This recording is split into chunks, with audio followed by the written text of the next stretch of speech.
Olá, este é o canal da Igreja Presbiteriana Independente Vida Plena. Uma comunidade simples e acolhedora que busca viver como Jesus ensina. Amar a Deus acima de tudo, ao próximo como a si mesmo e compartilhar o Evangelho com outras pessoas. Enquanto aguarda o início do culto, aproveite e se inscreve em nosso canal. Não esqueça de dar o seu like e compartilhar. Toda quinta-feira, às 8 horas, realizamos nosso culto de oração pelo Zoom. E aos domingos, às 7 horas, celebramos o culto em nosso canal do YouTube. Para mais informações, entre em contato conosco.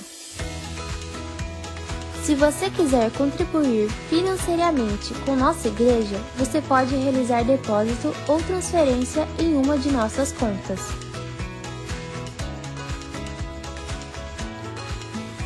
Nossa celebração já vai começar. Se você deseja nos conhecer melhor, siga-nos em nossas redes sociais. Olá, muito boa noite. É uma alegria nós estarmos mais uma vez juntos, conectados nesse momento de culto e adoração ao Senhor. Essa noite ainda é uma noite muito especial para nós nesse tempo de culto, porque além de termos a oportunidade de exaltar ao nome do nosso Deus através dos nossos cânticos, das nossas orações, essa é a noite em que nós poderemos celebrar a ceia do Senhor. E é um tempo de muita gratidão ao nosso coração, porque por meio da morte de Jesus na cruz, por meio da sua ressurreição, Jesus Cristo verdadeiramente nos trouxe a paz, Ele nos trouxe a salvação. E o que é mais interessante na obra de Cristo em nosso favor é que a paz que Jesus nos dá é uma paz que proporciona para nós a comunhão e a reconciliação com o nosso Deus. Mas também, por meio da obra de Jesus Cristo, Ele proporciona a nós a paz e a reconciliação nossa uns com os outros.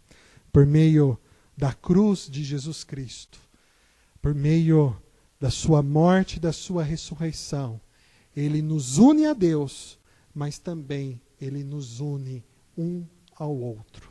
Eu quero convidar você nessa noite a celebrar o amor de Deus entre nós, que nos aproxima dele, mas que também nos aproxima um do outro como irmãos na fé, como família da fé. Eu costumo dizer que o grande símbolo da fé cristã não é uma cruz, como pode parecer normalmente. Mas o grande símbolo da fé cristã é a mesa. É a mesa da ceia. Porque foi a mesa que Jesus Cristo deixou para nós como memorial. Pois a mesa é o lugar onde desfrutamos o relacionamento, onde desfrutamos a amizade, onde desfrutamos a comunhão. E na mesa da ceia, celebramos nossa comunhão com Deus. E celebramos também, inclusive, a nossa comunhão um com o outro.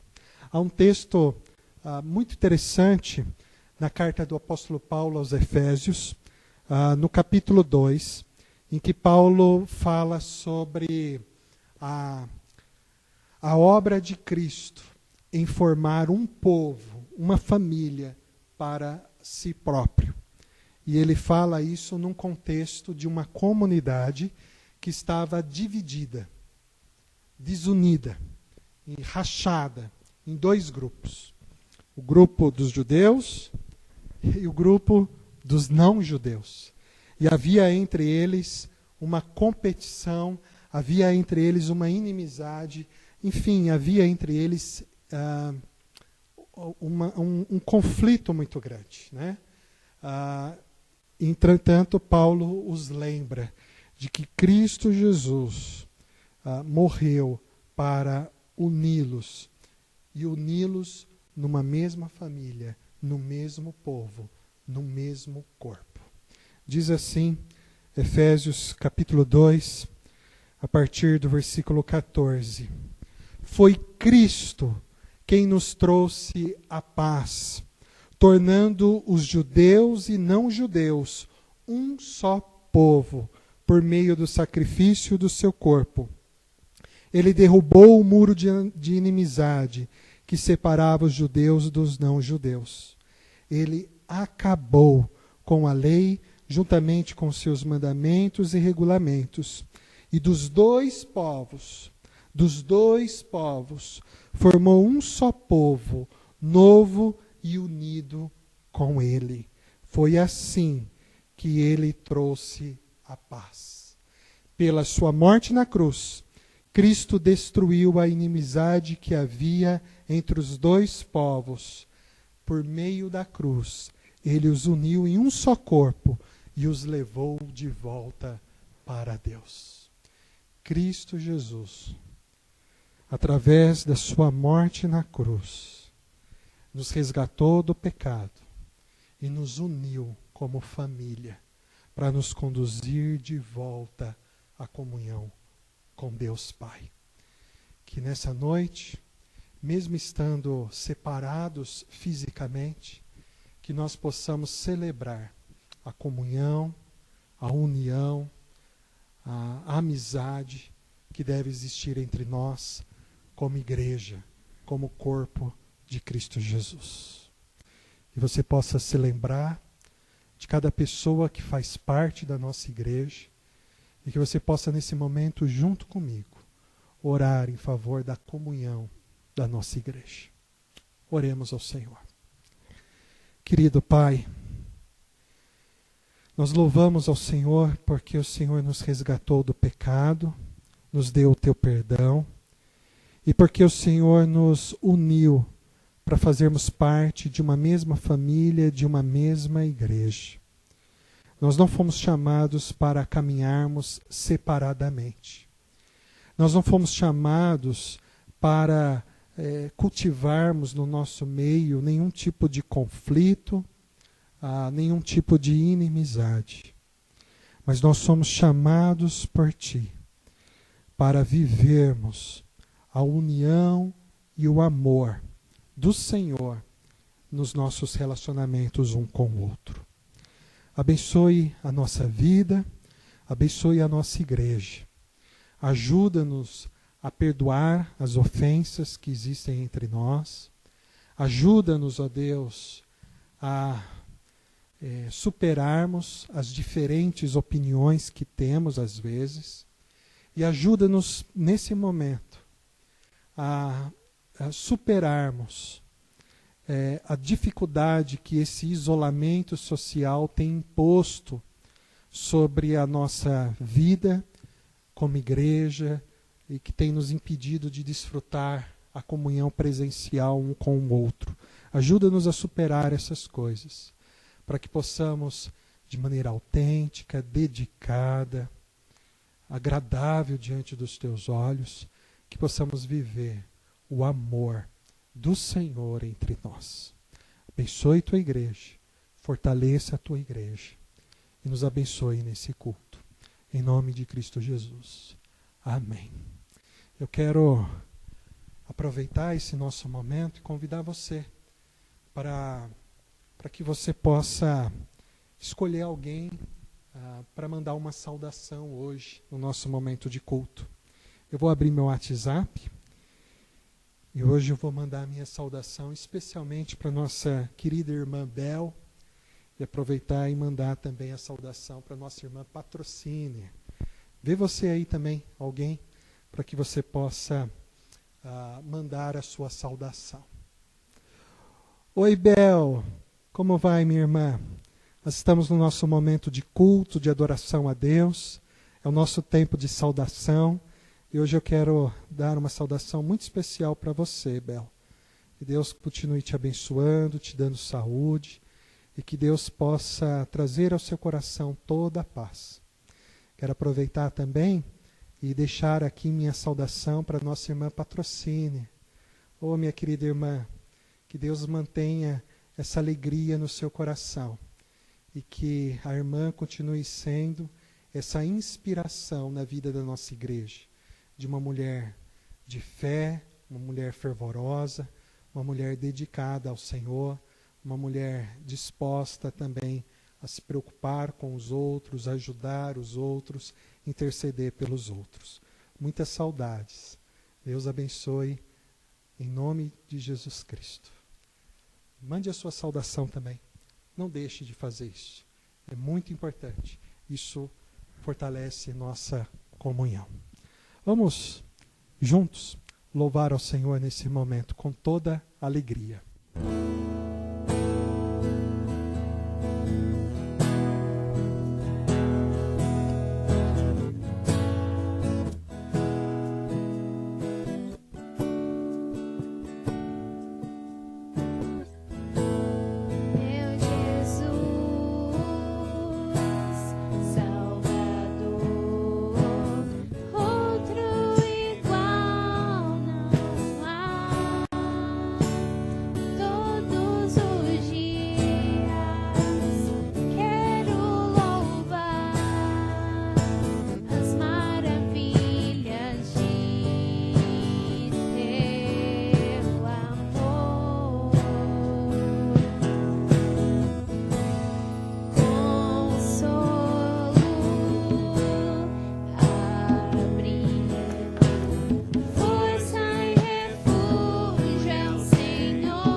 a paz do Senhor Jesus.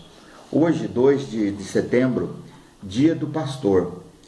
Então, estamos aqui gravando este vídeo com a intenção de homenagear os nossos pastores, com o objetivo de agradecê-los pelo trabalho que exercem junto à igreja IPI aqui de Sumaré, pastor Márcio e pastor Éder. É uma palavra de agradecimento pela vida deles, pela vida de vocês, nossos pastores, pela dedicação, pelo amor que vocês demonstram, vivem pela igreja aqui de Sumaré. É uma palavra também à igreja em relação ao pastorado. Então, quero comentar rapidamente 2 versículos apenas, para mostrar à igreja, que também estará vendo esse vídeo, a importância do pastor na vida da igreja. Então, em Mateus, no capítulo 9, 36, diz que Jesus viu uma multidão e ele se compadeceu daquela multidão. Por quê?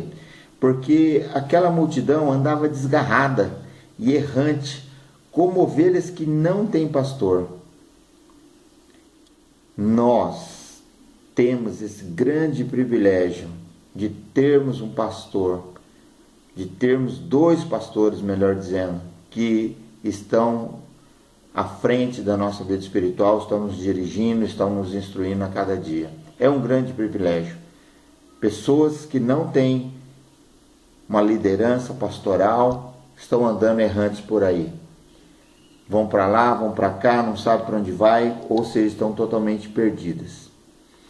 Um outro versículo que quero comentar também com os irmãos, Hebreus capítulo 13, versículo 17, que fala qual deve ser o nosso comportamento em relação aos nossos pastores. Então lá diz que nós devemos obedecer aos nossos guias, que nós devemos ser submissos a eles. Por quê? Porque eles velam, os pastores, eles velam por nossas almas, como quem há de prestar contas dessas almas. Queridos, esse é um trabalho de uma importância, de uma responsabilidade imensa, porque Jesus falou que uma alma só vale mais do que o mundo inteiro. Imaginem a quantidade de almas que estão sob responsabilidade dos nossos pastores. Então, esse versículo 17 aqui de Hebreus, ele vem nos instruir a forma que nós devemos agir e atuar em relação aos nossos pastores. Nós devemos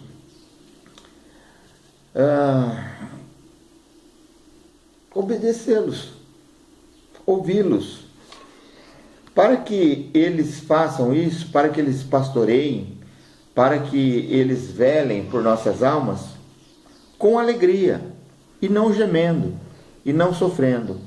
E a partezinha final do versículo diz que se eles fizerem isso gemendo, para nós, como ovelha, não nos será útil. Ou seja, o pastoreio, o exercício pastoral dentro da igreja, ele depende também da colaboração nossa como ovelha.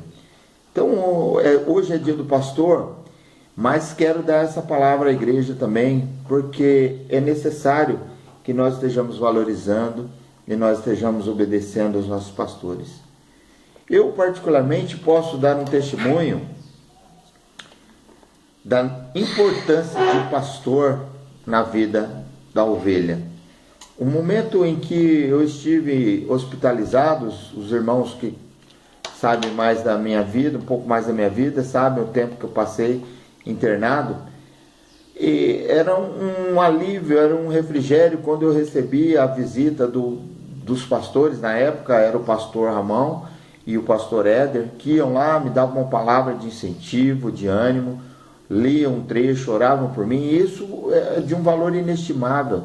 É lógico que minha família, no caso a minha esposa, meu filho às vezes até ia lá no hospital me visitar, é muito importante, mas esse apoio espiritual, esse apoio pastoral, ele foi imprescindível na minha vida. E eu fico me imaginando, se eu não tivesse um pastor sobre a minha vida espiritual, como seria aqueles momentos que eu estivesse passando lá no hospital? Com certeza seriam muito mais difíceis do que foram. Queridos, a nossa oração é de que a igreja esteja valorizando o ministério pastoral, que nós estejamos atentos a esse privilégio e saibamos usufruí-lo e valorizá-lo como devemos. A nossa oração é de gratidão aos pastores Márcio, pastor Éder, licenciado, pelo ministério que exerce com as nossas vidas. E eu quero orar neste momento em favor deles, mas gostaria que fosse uma oração compartilhada. Quando você estiver vendo esse vídeo, coloca também a tua oração diante do Senhor, agradecendo pela vida desses dois homens que são os nossos líderes espirituais. Eles precisam também da nossa oração. Eles são homens como nós, têm as mesmas fraquezas, os mesmos defeitos que nós. E dependem da nossa oração também para que exerçam o ministério da melhor maneira possível. Vamos orar. Senhor, meu Deus, em nome de Jesus, quero colocar a vida dos pastores da nossa igreja, o pastor Márcio e o pastor Éder, diante do Senhor, querendo, em primeiro lugar, Pai, te agradecer como sumo pastor das nossas almas, o bom pastor, Jesus, que dá vida por suas ovelhas. Quero te agradecer, Senhor, queremos te agradecer como igreja, porque um dia o Senhor chamou estes homens para serem servos do Senhor e atuarem no ministério pastoral. E eles ouviram a tua voz. Nós somos gratos por isso, porque eles atenderam o chamado. Eles obedeceram a tua voz, estão sobre a nossa igreja para dirigi-la, para pastoreá-la conforme o teu querer. Obrigado pela vida deles, Pai. Que o Senhor abençoe, dando sabedoria, dando zelo para com a tua obra, dando unção do teu Espírito Santo, dando visão a eles, Pai. Que o Senhor abençoe os seus familiares, que são aquelas pessoas mais próximas, que dão o apoio, que ajudam, que estão nos momentos difíceis junto com eles, Pai. Abençoa a esposa do pastor Márcio, a Paula, seja com a vida dela, dê sabedoria, que ela seja uma mulher sábia, prudente. Abençoa os seus filhos, Pai, Rubens, o Ricardo, o Renato. Obrigado porque o Senhor livrou um deles por esses dias atrás dessa doença Covid que está afetando a tantos. O Senhor deu cura a ele. Nós te louvamos por isso, Pai. Que o Senhor abençoe a família dele, continue guardando, dirigindo, abençoe o ministério dele, Pai. Seja com a vida do teu servo. Abençoa, Senhor, a família do Éder também, nosso pastor licenciado. Que o Senhor seja com eles, a vida do seu Paulo, o pai do Éder, que sempre deu todo o apoio ao seu filho, sempre foi o braço direito, a incentivá-lo, a dar toda a ajuda necessária, Senhor, para que ele se formasse como pastor e começasse a exercer o ministério. Abençoa a vida dele, dá saúde, força, Pai. Abençoa a vida do Édipo, o irmão do pastor Éder. Abençoa a sua cunhada. Enfim, Senhor, que a família desses teus servos seja guardada, seja abençoada por Ti, porque nós sabemos que eles também ajudam, Senhor, os nossos pastores a estarem bem, a estarem com ânimo e alegria diante da obra do Senhor. Seja com a vida deles, Pai. Nós fazemos essa oração, a tua igreja faz essa oração de gratidão por essas vidas e de intercessão por eles. Fazemos essa oração, Pai, em nome do Senhor Jesus. Parabéns, pastores da nossa igreja, que Deus abençoe vocês dois, em nome de Jesus. Amém.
Boa noite, amados irmãos. Estamos aqui para mais uma vez, com a graça de Deus, nos reunimos em nome do Senhor para o culto ao Senhor. Culto esse muito especial, porque é um culto onde celebraremos a Eucaristia, a ceia do Senhor. Aprendemos na Bíblia a palavra de Deus em Efésios, capítulo 6, versículo 12, que a nossa luta, como embaixadores do reino de Deus aqui na terra, não é contra o sangue e a carne, não é contra meros seres humanos, e sim contra os principados e as potestades, contra os dominadores desse mundo tenebroso, contra as forças espirituais do mal nas regiões celestes. É uma luta contínua, na qual nosso arqui-inimigo, que vem para roubar, matar e destruir, se apropria de pessoas, possui corpos, possui pessoas, para perverter tudo o que há de mais belo e precioso em nossa vida comunitária, na condição de discípulos de Cristo. Em nossa pregação desta noite, abordaremos, com base no texto do Evangelho de Lucas, no capítulo 22, a partir do versículo 1, elementos da luta física e espiritual entre o bem e o mal, presentes na primeira ceia do Senhor, no sermão intitulado Ceia do Senhor, um testemunho de vitória do bem sobre o mal. Ceia do Senhor, um testemunho de vitória do bem sobre o mal. Então, no texto base de nossa meditação, nossa homilia desta noite, nós podemos ler lá em Lucas, capítulo 22, a partir do versículo 1, o plano para tirar a vida de Jesus. Estava próxima a festa dos pães asmos, chamada Páscoa. Preocupavam-se os principais sacerdotes e os escribas em como tirar a vida a Jesus, porque temiam o povo. Ora, Satanás entrou em Judas, chamado Iscariotes, que era um dos 12. Este foi entender-se com os principais sacerdotes e os capitães sobre como lhes entregaria a Jesus. Então, eles se alegraram e combinaram em lhe dar dinheiro.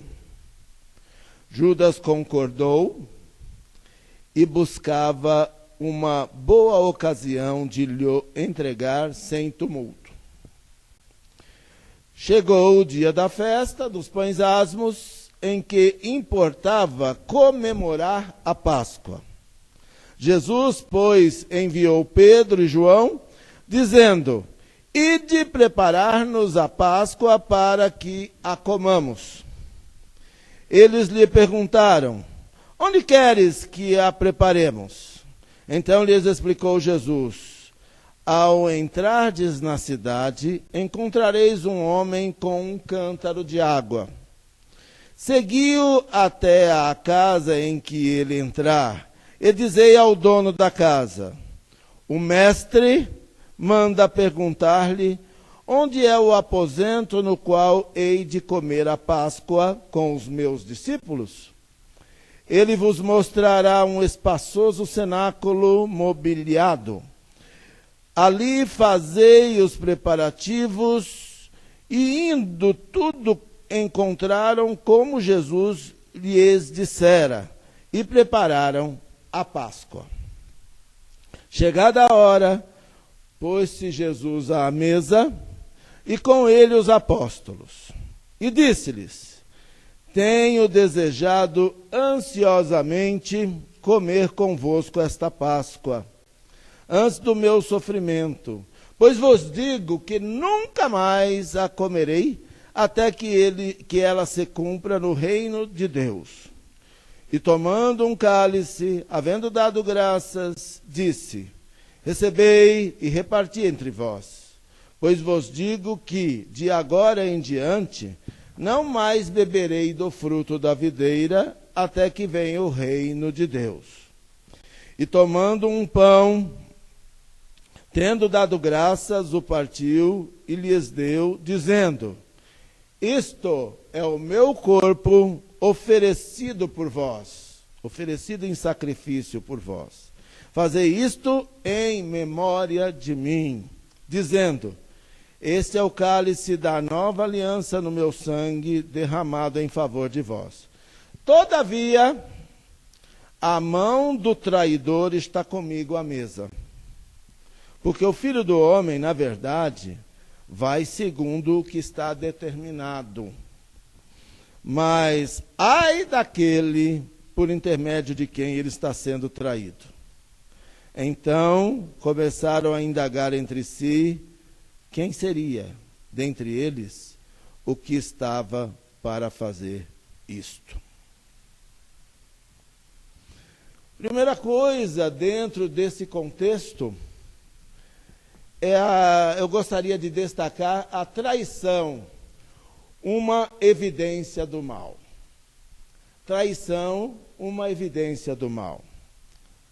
Desde a queda do homem, por conta do pecado, da desobediência a Deus, a traição passou a fazer parte da convivência entre os homens, principalmente nos grupos de poder, marcado por disputas onde vale tudo, até mesmo matar o oponente para atingir seus objetivos de dominação.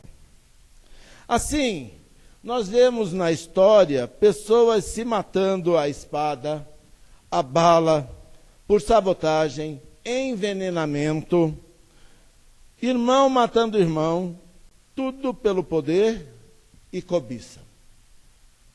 Vemos na Bíblia casos de traição, como a relação de Sansão e Dalila, que terminou em muitas mortes. A conspiração contra Daniel, a conspiração contra os judeus registrada no livro de Esther. Mas o mais emblemático, o pior dos piores, o top one, por seus requintes de crueldade, é o de Judas Iscariotes. Esse é o campeão da traição. E ele traiu Jesus por causa do seu apego excessivo ao dinheiro, a raiz de todos os males, segundo a Bíblia. Diz-nos o texto que lemos agora, que Satanás entrou em Judas. Ou seja, ele se tornou o próprio diabo encarnado, completando o processo de traição iniciado e denunciado por Jesus anteriormente, no episódio em que Maria, irmã de Lázaro, ungiu seus pés com um perfume finíssimo, preparando-o para o momento de sua morte e ressurreição. Judas, o traidor hipócrita, e normalmente os traidores são hipócritas. E o que é ser hipócrita? Falar de uma forma e agir de outra, com uma incoerência, com falsidade. E no reino de Deus não se cria aquele que não tem um coração puro. E Judas, o hipócrita traidor, a criticou acusando-a de desperdício, pois hipocritamente disse que o dinheiro investido poderia ser dado aos pobres. E a denúncia veio em seguida, quando Jesus honrou a mulher, dizendo: fica quieto, Judas, onde quer que esse evangelho for pregado, será anunciado o que ela fez. E o evangelista ainda continua a denúncia. Judas falou isso não porque tivesse preocupado com os pobres. Ele foi político. Na verdade, ele falou isso porque ele era ladrão e roubava da bolsa dos dízimos e ofertas. Diante da traição de Judas, possuído pelo Satanás, o pai da mentira, as forças do mal, como sempre fazem, tentaram roubar a beleza do momento de comunhão dos irmãos, na entrega dos dízimos e das ofertas, em reconhecimento e gratidão pela provisão do Senhor para o seu sustento diário, dando-nos o pão nosso de cada dia. Isso é muito bonito, é emocionante quando você vem diante do altar do Senhor e entrega a tua contribuição no altar de Deus. É fruto da gratidão de quem teve que suar muito para ganhar aquele dinheiro e pela fé o traz ao altar, dividindo, crendo que Deus cumprirá a sua promessa de multiplicar a sua sementeira, a sua provisão. Judas, o tesoureiro corrupto, o lobo tomando conta das ovelhas, né? Ele já tinha uma fraqueza nessa área, foi mexer com dinheiro. Ele deu vazão à sua fraqueza, o pecado da avareza. E se vendeu por 30 moedas aos principais da sinagoga.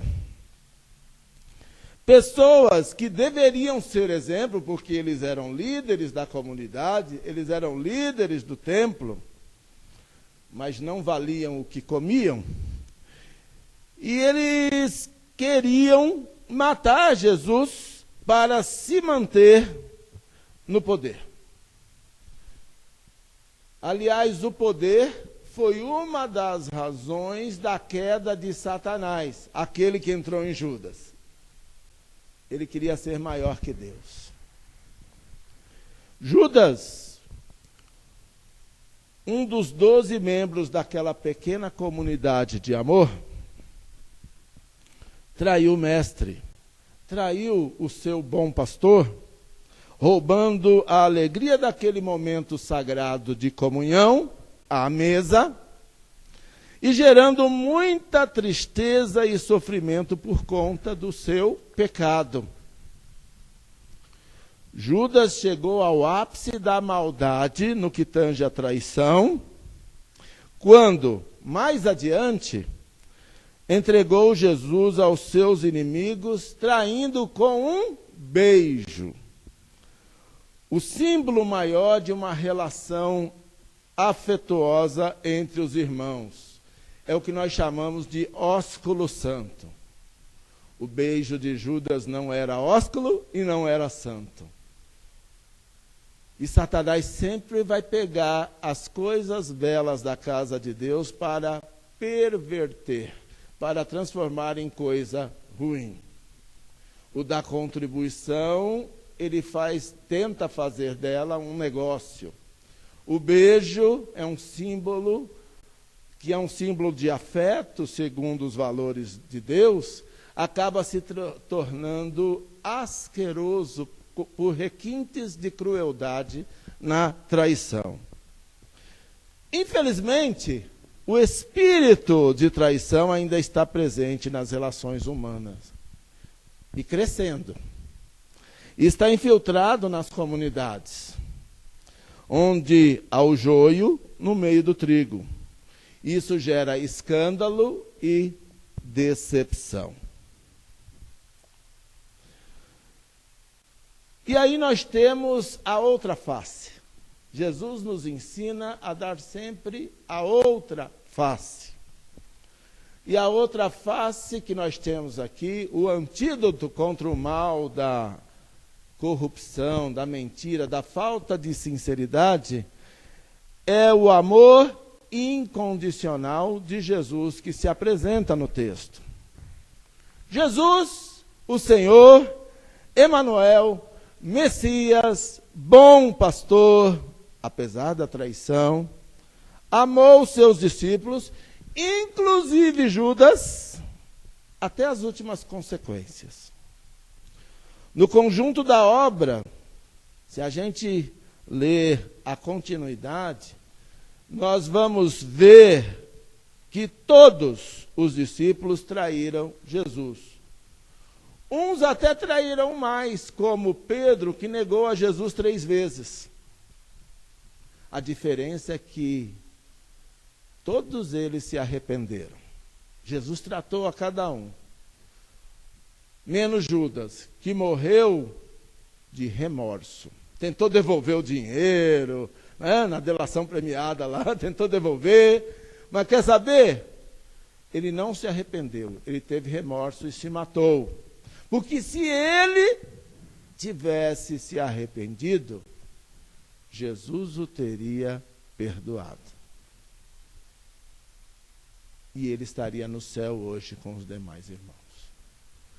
Então, amados, todos traíram e todos careciam do perdão de Deus. E não só eles, como toda a humanidade pecou e carecem da misericórdia de Deus. Pedro, o mais impulsivo, um dos 3 amigos mais próximos de Jesus, o negou 3 vezes. Tomé o traiu, abandonando a obra por conta da sua incredulidade. Só acredito se eu enxergar. Mas Tomé, não tem mais nem meio mais, eu só acredito vendo. Tiago tinha um gosto pelo poder. E pecou ao querer uma posição de destaque acima dos demais, gerando um mal-estar entre os discípulos. Isso ficou evidente no pedido da mãe dele, no sentido de ter a Tiago, seu filho, à direita, e o outro filho, João, à esquerda, no trono de glória do Senhor. Para ela contar para as amigas. Quando do Calvário, o bom pastor, que deu a vida pelas ovelhas, foi traído por todos. Porque omissão diante do Calvário do seu líder também é pecado. Pressionados pelo sistema e com medo de morrer, todos os discípulos o largaram só, acompanhando seu sofrimento de longe, para não se comprometerem. Todos, como Pilatos, lavaram as mãos. Contrariando a lógica humana, Jesus sofreu e até chorou ao ver a situação de decadência e abandono do templo de Jerusalém. Casa de oração transformada em covil de ladrões por aqueles que se reuniram com Judas. Ele olhou com o coração apertado ao ver que as pessoas, o povo, caminhavam como ovelhas que não têm pastor. E os amou, intercedendo por elas e tratando suas fraquezas, mesmo após a ressurreição. É um dos 2 momentos da Bíblia em que Jesus chorou. Somente o amor de Jesus para perdoar a todos incondicionalmente. Ele foi fiel até a morte e morte de cruz. O bom pastor deu a vida pelas ovelhas que pecaram contra ele. Ele deixou a preciosa lição para mim, para você que me ouve, para nós todos como humanidade. Não se deixem vencer do mal da traição e sede de poder. Mas vençam o mal com o bem. Vençam o mal desenvolvendo, incorporando as virtudes de Jesus, que nos chamou das trevas para a sua maravilhosa luz. Na mesa da comunhão, na mesa do Senhor, sigamos o exemplo do Mestre, nosso bom pastor, que nos ensinou na oração dominical a perdoarmos as dívidas uns dos outros, assim como Deus, em sua misericórdia, nos tem perdoado. O amor cristão, o verdadeiro, não esse da novela, que acaba no primeiro problema. O amor de 1 Coríntios 13, o amor de Jesus, o nosso maior exemplo, ele cobre multidão de pecados e permite a restauração dos laços fraternos rompidos pela materialização da nossa natureza humana pecaminosa. Jesus, quando nós obedecemos, quando nós perdoamos, ele nos dá um novo coração. Coração igual dele. Coração disposto a obedecer. Mesmo que a vontade dele inicial seja outra. Como ele falou lá, Pai, se possível, passa de mim esse cálice. E falou 3 vezes. Contudo, seja feita a tua vontade e não a minha. Jesus não era masoquista, ele não gostava de sofrer. Ele foi obediente até a morte e morte de cruz. E aí, somos confrontados pela traição, pela natureza humana, pela tendência humana de fazer o mal, representada por Judas, e o amor constrangedor, inexplicável, incompreensível à luz da razão humana, de Jesus. E essas duas tendências estão na mesa do Senhor. Uma herança bendita que não podemos esquecer. Por isso que ele fala, fazei em memória de mim. No ápice da luta entre o bem e o mal, naquele momento singular da primeira ceia, Jesus nos concedeu, Jesus inaugurou a mesa do Senhor como um testemunho da vitória do bem sobre o mal.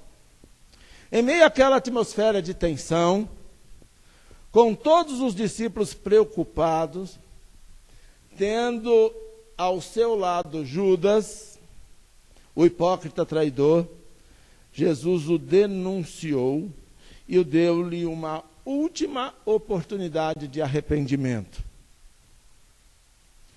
Judas, já com o diabo no couro, com o diabo no corpo, e na mente também, e no coração, ou seja, ele estava endiabrado, ele era um corpo possuído pelo Satanás, a personificação do mal naquele ambiente, desprezou a oferta misericórdia de Jesus e saiu na noite para nunca mais voltar.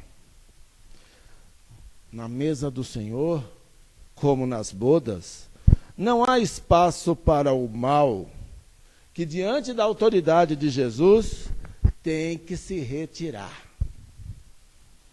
Por essa razão, antes de participarmos da mesa sagrada, para que ela seja uma bênção nas nossas vidas, temos que nos examinarmos, de modo a participarmos desse importante momento de maneira digna.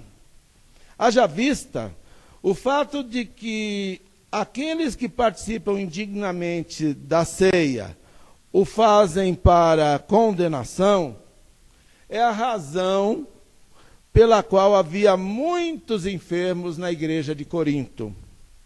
Uma igreja com muitas disputas, muitas dissensões, muitos dons, conforme registro da carta paulina em 1 Coríntios 11, a partir do versículo 17. Hoje, muitos cristãos banalizam a ceia. Hoje eu não estou afim de participar da ceia, eu não estou legal, né? Banalizam não participando, ou pior ainda, participando de qualquer jeito, sem as credenciais de santidade que o momento exige, achando que podem enganar a Deus, como fez Judas Iscariotes, o traidor avarento. A palavra do Senhor nesta noite nos convida a uma nova profissão de fé. Renunciando ao mal que matou o traidor Judas de remorso, a palavra do Senhor nesta noite nos alerta para o juízo reservado aos que traem Jesus, aos que traem o bom pastor. Não só eles, como seus irmãos discípulos, atentando contra a imprescindível santidade na comunhão presente neste momento sagrado. Isso Jesus deixou em amor, mas bem claro, quando disse: ai daquele por intermédio de quem o Filho do Homem está sendo traído. Ai daquele que conspira contra Jesus, o ungido de Deus, com requintes de crueldade, pelas costas, como fez Judas ao se reunir secretamente com os principais da sinagoga, num ato de conspiração. E por fim, mas não menos importante, e o que eu quero enfatizar ainda mais, a palavra do Senhor esta noite nos exorta a participarmos da ceia do Senhor, identificando-a como um banquete espiritual, identificando-a como um testemunho da vitória do bem sobre o mal que nos cerca, e vai crescendo, nos fortalecendo para seguirmos nossa caminhada de fé no Senhor, juntos, até que Ele volte para nos buscar e nos levar ao lugar que Ele foi preparar para que os seus discípulos fiéis estejam com Ele para sempre. A vitória final sobre o espírito que dominou Judas. Lá não haverá traição, não haverá lágrima, lá haverá somente a festa na liberdade e unção do Espírito, que passeia no nosso meio derramando a sua alegria. Que Deus nos abençoe com estas verdades. Amém.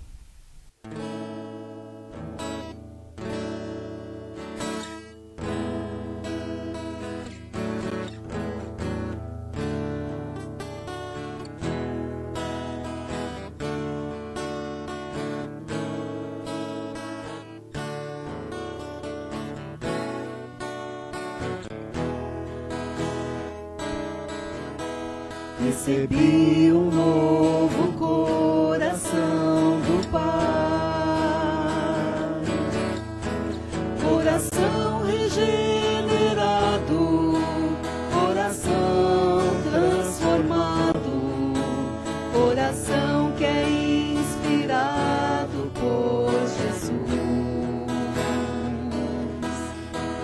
Como fruto deste novo coração,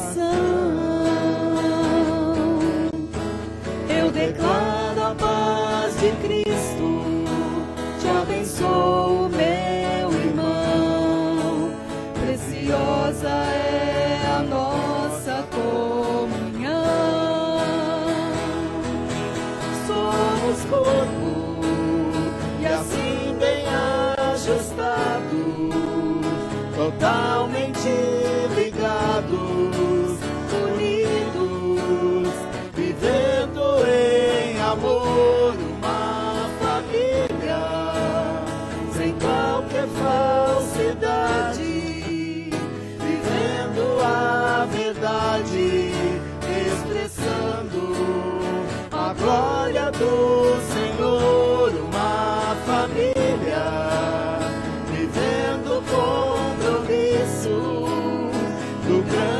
amor de Cristo, eu preciso de ti, querido irmão, precioso és para mim, querido irmão.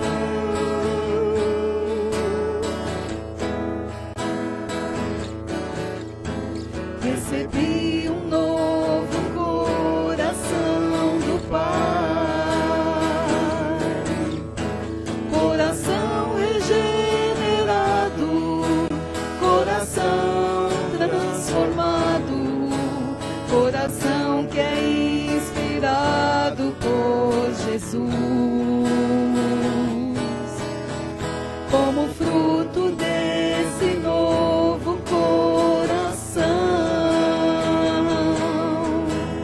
Eu declaro a paz de Cristo, te abençoo, meu irmão.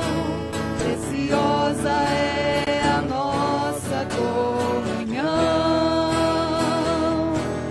Somos corpo e assim bem ajustados, totalmente ligados, unidos, vivendo em amor, uma família, sem qualquer falsidade, vivendo a verdade, expressando a glória do Senhor, uma família, vivendo compromisso do grande amor de Cristo.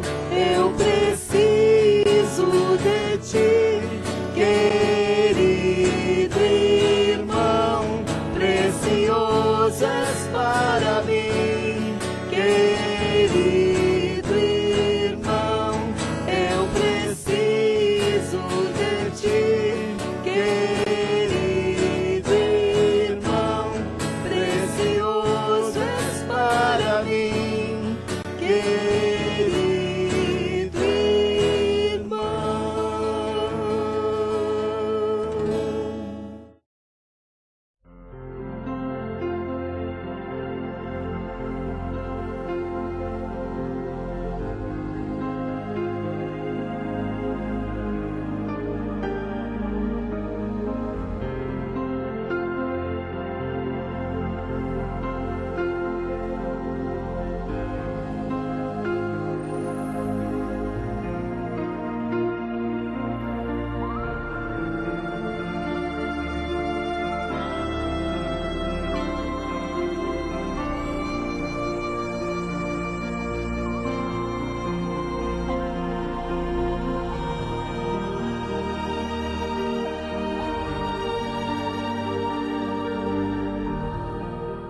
Em resposta à palavra, temos aqui a preciosa herança da mesa da comunhão.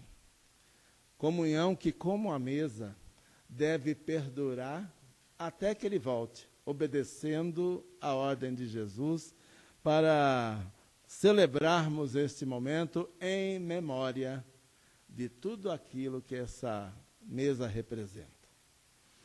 Então, nesse espírito, né, Judas não tem lugar aqui nessa mesa, porque ele não quis também, né? Nós, os santos, nos reunimos e celebramos a ceia do Senhor. E naquela noite da vitória do bem, do amor de Jesus sobre o mal, da traição e sede de poder, Jesus viu a mesa preparada pelos discípulos, talvez pelas diaconisas da época, auxiliadas pelos discípulos. Ele olhou para aqueles elementos, olhou para cada um deles numa atitude de despedida, né? Talvez eles nem tivessem consciência de que aquela seria a despedida, eles foram entender depois. ele orou, consagrando os elementos, ensinando mais uma vez aos discípulos que todas as bênçãos que nós temos do banquete espiritual da mesa do Senhor são fruto da provisão do Senhor nosso Deus. Então ele orou, como faremos agora. Você que está em casa, eu quero te convidar a reunir toda a família mais juntinho, né, simbolizando fisicamente a comunhão, e nós vamos orar, agradecendo por esses elementos da mesa. Senhor, nosso Deus, nós consagramos este pão, consagramos este vinho,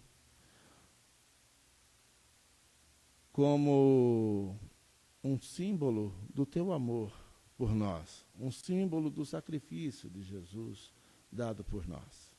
Ele passou pelo sistema do mundo, mas agora ele é elemento sagrado na mesa do Senhor para a nossa edificação e fortalecimento. Te agradecemos porque nunca faltou e porque nunca faltará.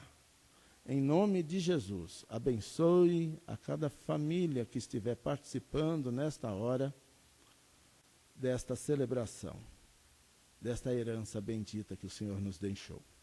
Em nome de Jesus. Amém. Depois de orar, ele tomou o pão, depois de dar graças, e eu peço que você faça isso aí na sua casa. O líder do lar, nesse momento excepcional em que não podemos estar juntos no templo, você é o líder do lar. Ele tomou o pão, o partiu e disse: este é o meu corpo que é dado, que é oferecido em sacrifício por amor a vós.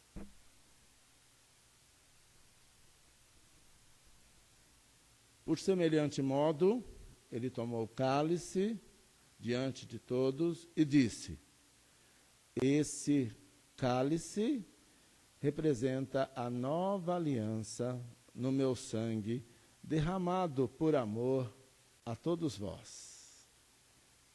Tomai e bebei. Fazei isso todas as vezes que vos reunirdes em meu nome.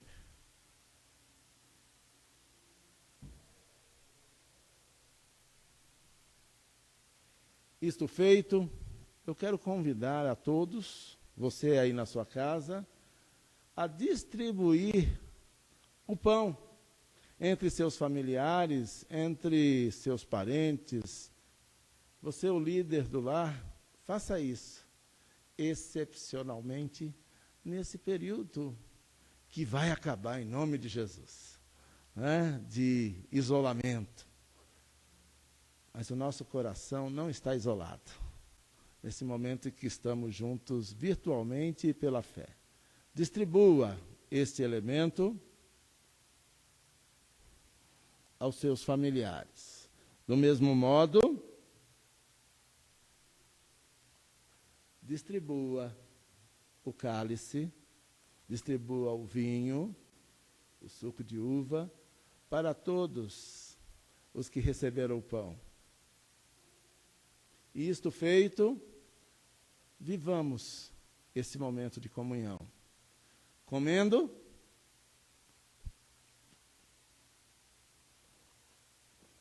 e bebendo, até que ele volte.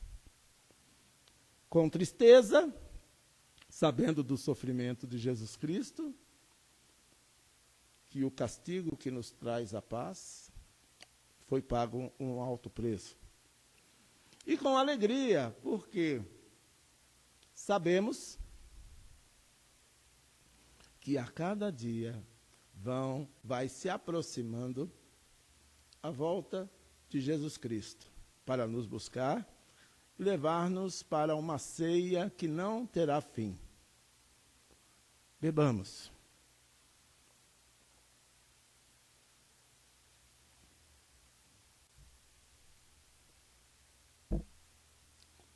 Oremos, consagrando os elementos, consagrando este momento, agradecendo por esta oportunidade de mais uma vez nos reunirmos em nome do Senhor. E com a esperança renovada, partamos para mais uma semana de lutas e de vitórias com Deus ao nosso lado. Senhor nosso Deus, aqui está o teu povo, aqui está reunido em teu nome para celebrar a ceia do Senhor. Tudo isto que fizemos é em gratidão a ti e cremos que somos fortalecidos na esperança que a participação na mesa do Senhor traz, na transformação do nosso coração, na reconciliação com quem nos deve, assim como tu nos reconciliaste contigo em Cristo. Salva-nos do mal que insiste em nos cercar, que possamos não nos deixar vencer do mal, mas vençamos com o bem, que é Jesus, nosso bem maior, a tua palavra, as virtudes do Senhor, que sejam presentes, que possam resplandecer como luz onde quer que estejamos. É a nossa oração como igreja agradecida, em comunhão, em nome de Jesus. Recebei a bênção. Que a graça maravilhosa do amor do nosso Senhor Jesus Cristo e a paz de Deus, a sua justiça, a sua santidade, a sua integridade e as instruções e as consolações do Espírito Santo de Deus estejam conosco, convosco, com todo o povo de Deus que se reúne por sobre a face da terra, desde agora e para todo o sempre. Amém. Aleluia.